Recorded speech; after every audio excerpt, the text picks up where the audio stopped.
Bonsoir. Aruno Amori. Oui, j'ai des douleurs en fait, mais bon, c'est pas grave, on va faire un truc.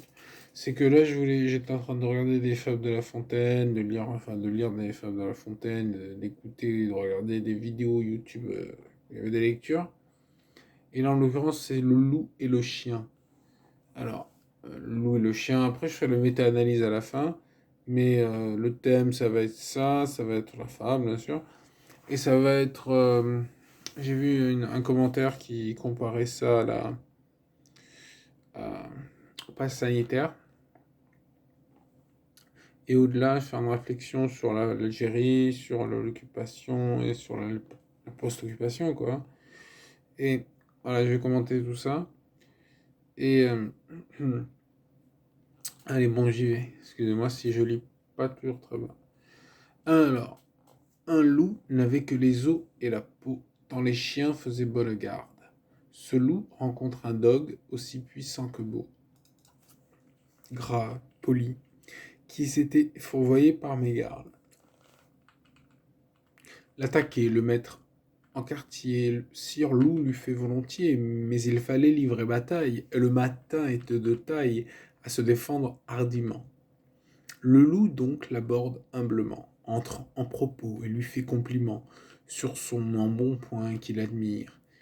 Il ne tiendra qu'à vous, beau sire, d'être aussi gras que moi, lui repartit le chien.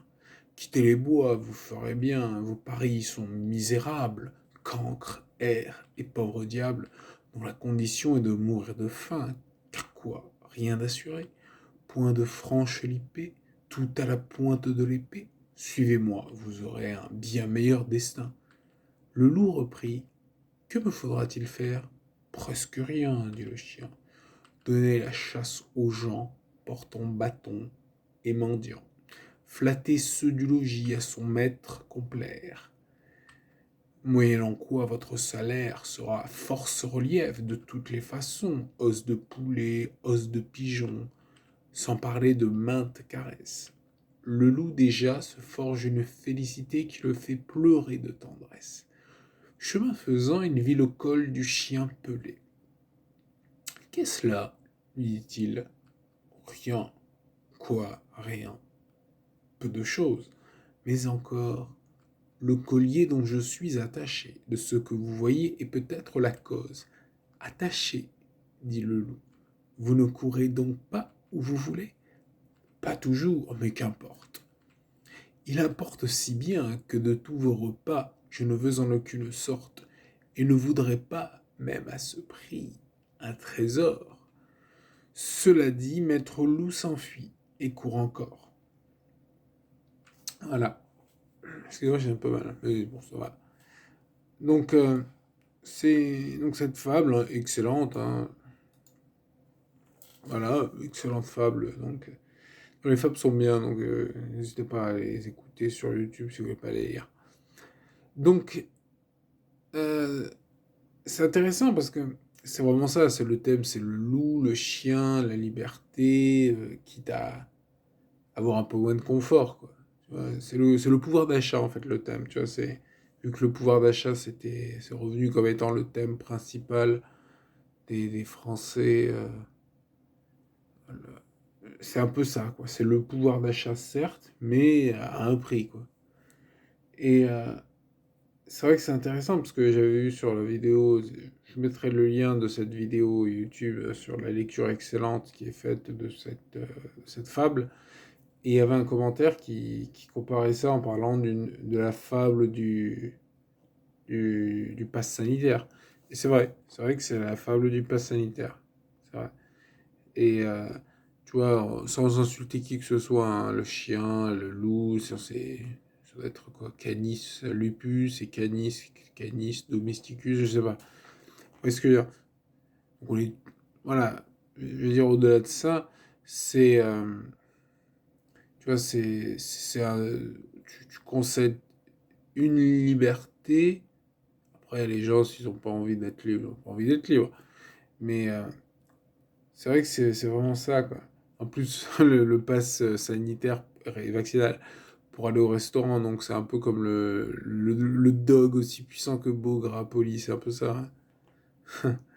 Et aussi une réflexion, donc, au-delà de cette question du pass sanitaire, hein, et vaccinal, qui semble tout à fait correcte, de faire l'analogie, il y a aussi, moi je m'étais fait la réflexion sur l'Algérie, tu sais, enfant, je m'étais dit pourquoi, tu vois, certes, tu vois, il y a tu vois, la France, ça va, en plus c'est vrai que la France a amené au-delà de l'occupation, ah vas-y, c'est trop, tu t'as vu. Au-delà de ça, il y a ce que Éric Zemmour hein, appellerait, tu vois, les bienfaits de la modernité, machin, genre l'électricité, tu vois, pourquoi pas, tu vois. Mais au-delà de ça, par exemple, ma mère me disait quand elle était petite, ensuite ils les ont fait descendre, ils les ont ramenés du village, comment ça s'appelait Galiani. Ouais, maintenant c'est Bouati Mahmoud. Mais donc, ils étaient dans la montagne, et ensuite, ils ont fait descendre parce qu'ils étaient trop enfin, les Fadagas, tu vois, les soldats. Comme ma mère, elle me disait, je faisais le SS, tu sais, le chouf. Le chouf, en fait, c'est pas le nom approprié. Chouf, ça veut dire voir. Et en fait, SS, c'est le nom exact, c'est sentinelle, quoi. Donc elle disait, elle surveillait, elle lui disait, et quand elle voyait ils arrivent, je sais plus comment elle disait, vu que je parle pas couramment algérien, mais bon, bref. Au-delà de ça, ce que je veux dire, c'est que tu vois, il y a ce côté-là, la montagne, ça te gagne. Non. La montagne, c'est le côté, t'es libre, tu vois, tu es dans la montagne, ouais, tu es libre, tu gambades où tu veux, même si ça peut être dur aussi, tu vois, il fait froid. Il y a le côté, même si ma mère, quand elle parle de son enfance, à la montagne, ou après quand ils sont descendus aussi, elle me raconte des histoires, tout ça, et c'est vrai que tu vois, t'as le côté, voilà, quoi. Bon, c'est vrai qu'il fait froid avec le chauffage, mais bon, aussi tu peux te mettre, t'emmitoufler, ta mère qui vient, qui vous court et qui parle raconte des histoires. Ça. Donc, tu vois, au-delà de ça, il y a quand même, tu vois, ouais, t'es libre, quoi. Tu vois, t'es libre. Et moi, enfant, je m'étais fait la remarque, je m'étais dit, mais pourquoi ils ont, tu vois, tu vois, l'eau courante, l'électricité, c'est pas mal aussi, quoi, tu vois. Tu vas mettre le chauffage, etc., c'est pas mal. Et, euh, Et ça, il faut bien comprendre qu'ils ont concédé ce pouvoir d'achat, donc ce confort, pour... et enfin, je m'étais vraiment dit, mais ça fait pas sens pour moi. Maintenant, ça me le fait plus, du coup. Ça fait plus sens. Je comprends pourquoi, en fait. Hein. Parce que je m'étais fait aussi donc, la réflexion en regardant... ça m'était revenu à la tête quand j'ai regardé les documentaires d'Arte, qui sont très bons, que je vous conseille, sur la guerre d'Algérie. Tu vois, et c'est vrai que...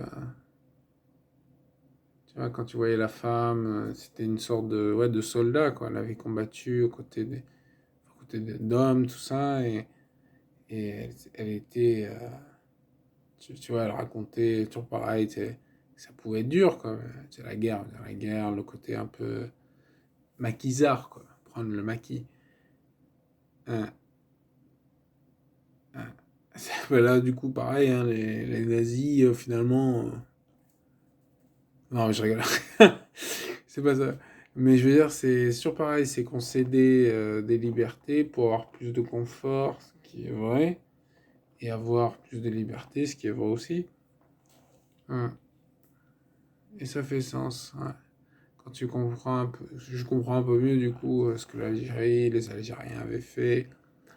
Ils avaient concédé un réel pouvoir d'achat, donc contre cette liberté qui a un prix, c'est un peu.